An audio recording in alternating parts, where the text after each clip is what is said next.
in the UK and all of Europe have been begging for an event of this magnitude. You know the crowd asks and you shall receive. You know the crowd is ready. For the first time in Cardiff Games, this is Clash at the Castle. Acknowledge me! Pick up! Building the games room! Rush tricks! Hello again, folks, and welcome back to a very exciting episode. As once again, this week we are on the road. The road to WrestleMania, as such, as we are heading to Cardiff for the first WWE pay-per-view in the UK for over 30 years. Clash at the Castle at the Cardiff Principality Stadium. I am so excited. The atmosphere is electric, but you know, while I'm there, I'm going to be on the hunt for games and retro awesomeness. If you're a wrestling fan, a gaming fan, or even a retro fan, there is something for you in this video. It is an extra long episode and there's some awesome pickups and some amazing sights. So join me as we go game hunting, wrestling, arcade playing, all around Cardiff on our Clash at the Castle special. Before we head off on the road to Wales, let me just remind you folks, if you enjoyed the video, please hit that like button and please subscribe, as it really helps the channel, and I want you folks along for the ride on all my various adventures around the UK. Now, let's hit the road onto Wales. Here we are then in Cardiff, the capital of Wales, the home of medieval castles, Torchwood, Doctor Who, and for this weekend only, the home of the WWE. Yes, we are here mainly for WWE Clash at the Castle, the first pay-per-view in the UK in over 30 years, but you know, we're also going to do game hunting. On our very first stop, at the entertainer, you could tell that Cardiff had been gripped by WWE fever, but inside they had an absolutely amazing selection of pop vinyls, like one of the biggest selections I've seen in a long while, and that Jurassic Park one instantly jumped out to me. That would look amazing back in the games room, but they had a huge selection in this store, like a massive selection. They also had some really cool Marvel and DC figures and some Jurassic Park figures as well, but you know, it was early days and yeah, there was a lot to see. So on to the next shop. Store was the WWE Superstore, and soon as you walked in you were greeted by the ringwear worn by Davey Boy Smith back the last time the WWE was in the UK, and this was early in the morning and this place got stupidly busy later in the day, but they had, as you can see, walls of WWE merchandise. They had t-shirts, bags, caps, figures, belts, anything you can think of they had, even these horrifically tacky chains to wear around your neck. But if you think that's bad, they even had WWE flat caps. Seriously, there was something for everyone, but it was super cool to see how much the WWE was kind of putting into this event. It had been 30 years in the making, but it was all worth the wait, as the experience that the WWE had brought to Cardiff was unparalleled. There was so much stuff I could have brought in the store, but you know me, I'm mainly looking for video games. The WWE shopping centre was in St David's Mall, and it was absolutely ginormous in here. It's one of the biggest malls I think I've ever been to in my entire life. Our next stop was Menkind, and the window candy here was absolutely amazing. You stepped inside and they had some lights that I'd love to have in the game room, especially that energy sword from Halo. That looks super cool and I'd never seen it before. Speaking of Halo, they had these amazing statues. Like, I just love so much the stuff that's in Menkind, but it normally is really, really expensive. Like, look at this Majora's Mask. That thing is absolutely incredible. They just have so much good gaming stuff in here. But it wasn't just video games. Check out this Jumanji board game. This is not the kind of cheap Jumanji board game you may have seen before. This one is pretty much an exact replica of the one from the movie, except hopefully this one doesn't suck you in and kind of take you into a real life Jumanji. But yeah, this thing was super cool. Like a really nice piece to have in anyone's collection. Still in St David's Mall, the next stop was CX. Of course it was. I can go to a major city without visiting CX, and looking in the window, it looked like they had some decent stuff. We've got Pokemon games, GameCube games, Saturn, and some really nice boxed N64 and SNES games. Like, I was in for a treat. This being CX, of course they had to have an overpriced PlayStation 5 in the window, but it also had a really good selection of some really rare PlayStation 2, PlayStation 1 and even original Xbox games. There were some really good titles here. They were in amazing condition, so I was super excited to head in. One other thing they'd done which was super cool was this WWE window. They had title belts, all of the best video games. It was really cool to see CX was getting in on the WWE fever. The first place I normally visit when I go to CX is the GameCube section. I'm always looking for GameCube games I don't own to add to my collection. And this is a game I've been looking for a very long while. The Universal Studios game for the GameCube, which, if you didn't know, is actually a GameCube exclusive. This is a bit of a strange game, but there is a very specific reason why I've been looking for this game for so long. As I've said before, I think now is the time to really stock up on PlayStation VR games, as it seems that the market value of these games has dropped to the lowest I've ever seen it. So, I think in years to come, these are all going to become very cult and very collectible. So pick up these PlayStation VR games now while they're cheap, or regret it later. I think it's quite rare to see kind of collector's editions as far back as the PlayStation 2. So I was really impressed with this Scarface The World Is Yours collector's edition. It wasn't exactly the most exuberant collector's edition of all time, it was just kind of this more slip case, but it was pretty cool to see and something I've never seen before. And yeah, it's a game I definitely want to pick up down the line. Checking out the glass shelves at the front of the store, and I thought the copy of Super Mario World in the window was clean. This one was pretty much mint, but behind that was something of a CX rarity. Sometimes when you go into CX, they will sell boxed complete games at the unboxed price. This is because normally there's something missing in the game, but I took this to the counter, there was nothing missing. So I managed to get a copy of Quake 2 for the N64, boxed and complete for the unboxed price. It's rare to see CX slipping, but it was a very good day. Just before leaving CX, I decided to go through the OG Xbox section. There was some incredible games here. We're talking Beyond Good and Evil, Baldur's Gate, Alien Hominids, BMX Triple X, I guess. You know, it's a harder game to get, but yeah, there were some amazing titles here. But the problem was I was on a bit of a budget for the entire weekend, so I was not prepared to see this game, which I have needed for ages. Teenage Mutant Ninja Turtles on the OG Xbox is such a hard game to find, but at 20 quid it's quite an expensive one. But I had a plan to check the charity shops all day in Cardiff and get enough trading credit to come back and buy this using trading credit, so wish me luck. This may come as a bit of a surprise, but I have never been to a Forbidden Planet store. There just isn't one anywhere near me, and I was not prepared for the experience. As soon as I went in, I was absolutely overwhelmed. Like, look at these Deathstroke, Batman and Harley Quinn comics with like these 3D masks. They were so cool. There was figures, comics, statues, everything. The thing is, this was quite a small store, but it was absolutely stacked with amazing pieces. Like, check out these TMNT figures, absolutely incredible. And then just the comics that were released this week.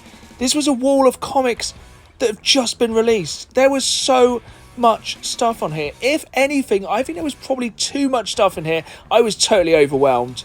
In a store which probably had 1 million comic books, I think these Star Wars ones were the standout for me, as I have a very small knowledge of comic books, but it just seems to me that the Star Wars ones are always more expensive, and I just love the cover art in them. I think they're super duper cool. And of all the pop vinyls in this store, the Peacemaker ones were the best I have seen.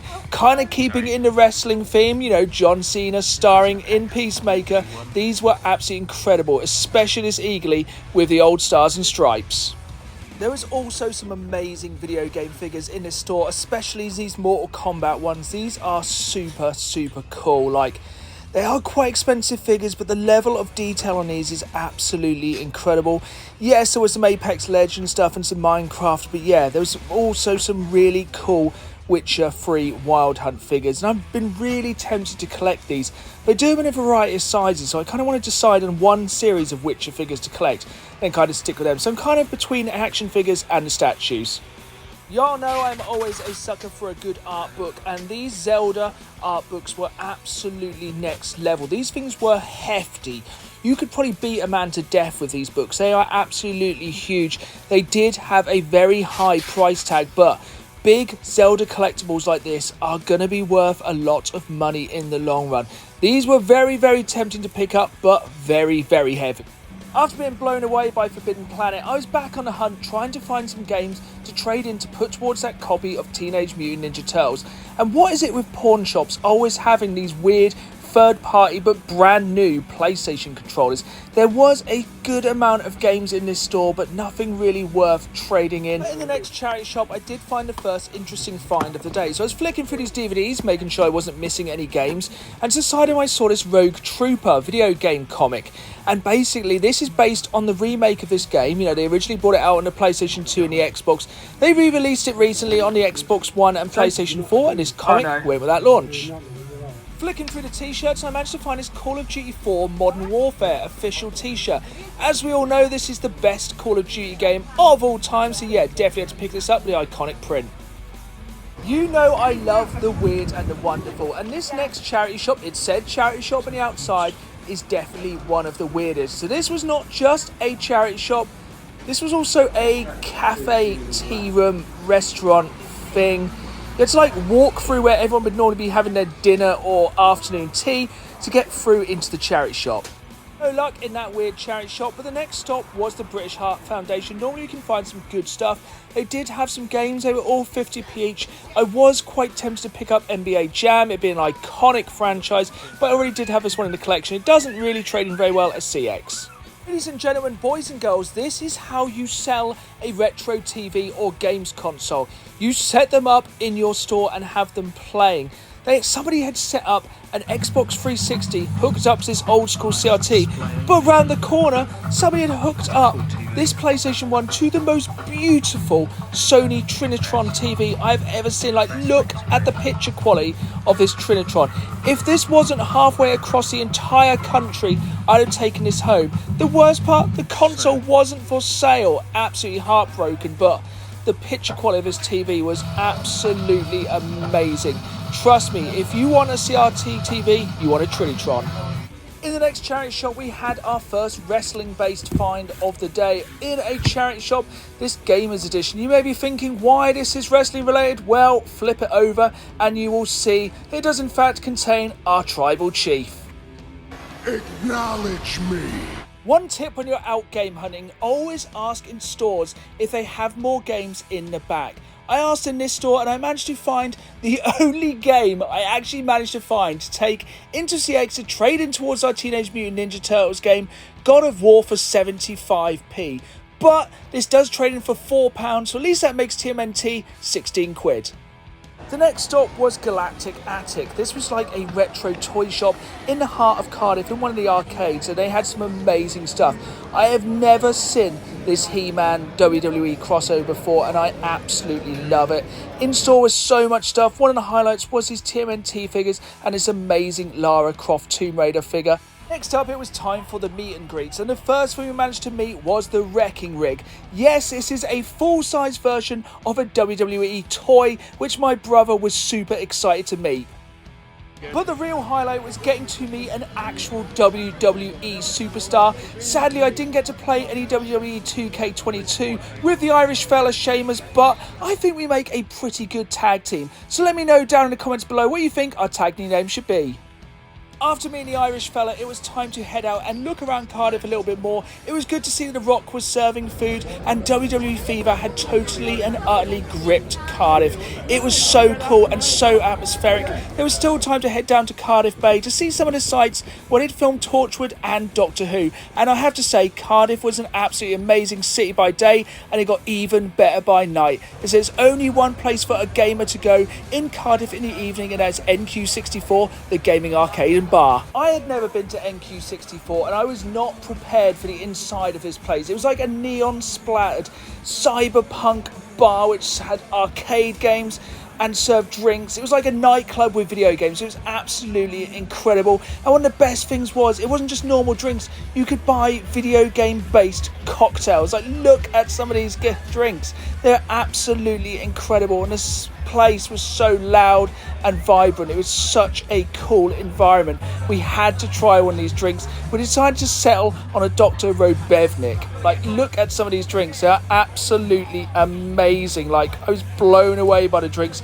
They were super, super strong though. But a couple of drinks later, we were ready to get our tokens, head to some of the arcade games and get onto the gaming. And the first arcade game I wanted to check out is one I've heard tons about but never seen in the flesh, Mario Kart Arcade GP. That's right, a 2-player head-to-head Mario Kart arcade game. Exactly the same as the beloved Mario Kart game you could play against a mate, and this thing was absolutely incredible. It is probably one of the best arcade games I've seen in recent years, if not of all time. Absolutely 100% recommend this one if you ever find it.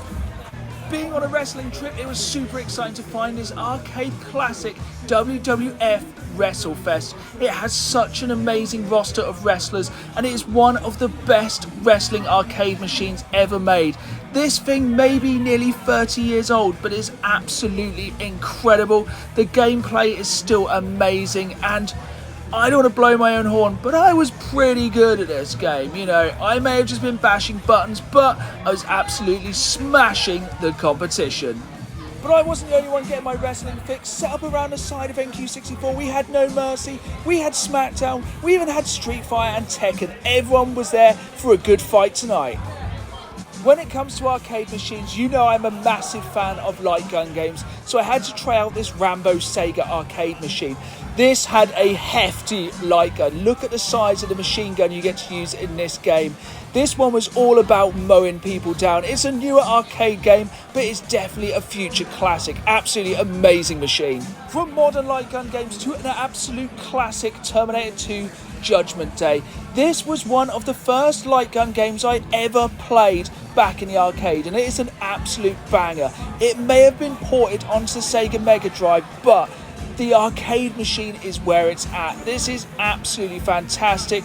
Set in the future, mowing down tons and tons of Terminators, really taking the fight to Skynet using this amazing machine gun. An absolutely classic arcade machine. And of course, when it comes to light gun games, what more could be said about Time Crisis 2? Quite possibly the greatest multiplayer experience you can have in the arcade. I have lost count of the number of bullets, credits and hours I have spent on this game. I think at one point I could complete the entire game on one life. Like, I got severely good at this game.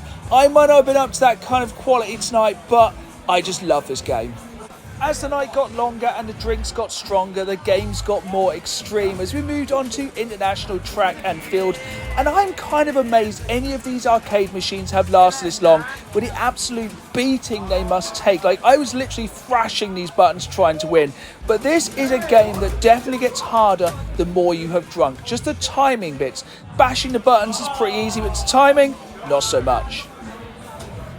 It was starting to get late and both our energy levels and credits were getting lower, but I would have to say NQ64 is an amazing way to spend the evening with mates. Just kicking back, having some drinks, playing some games. If you're around the UK, check out their locations. They are spread all over and I can't recommend it enough. The following day, Cardiff was a buzz. There was a big fight feel in the air and the atmosphere was absolutely electric as we made our way to the Principality Stadium. And I was not prepared for how big this place is. I have never climbed so many stairs in my entire life, but the atmosphere, you could cut it with a knife. Everyone was so excited. This event had been 30 years in the making and I was just not prepared. It absolutely blew me away. When I walked through that door and looked out upon the stadium, it took my breath away. If you have never been to a WWE event on this scale, do it. You will not regret it. We bought cheap tickets and it was worth every single penny. The game had been amazing. The wrestling was even more incredible. Let's go back to the games room and see their pickups. Wow, wow, wow, what an incredible experience that was. The sights and sounds of Cardiff, the feel of wrestling electricity in the air. The charity shops may have been a bit of a bust, but we still picked up some amazing games for the collection. So now let's go into them pickups.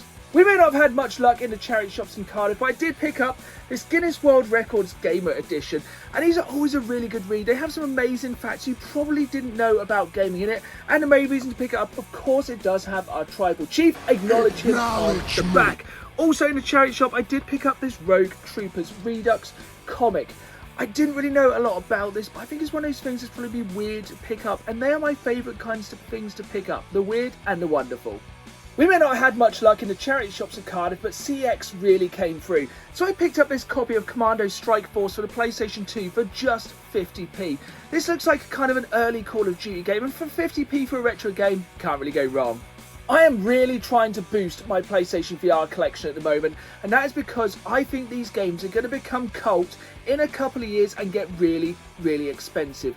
At the minute, prices are dropping, such as this Eve Valkyrie for £4. I think now is the time to build that PlayStation VR library before the game prices go up.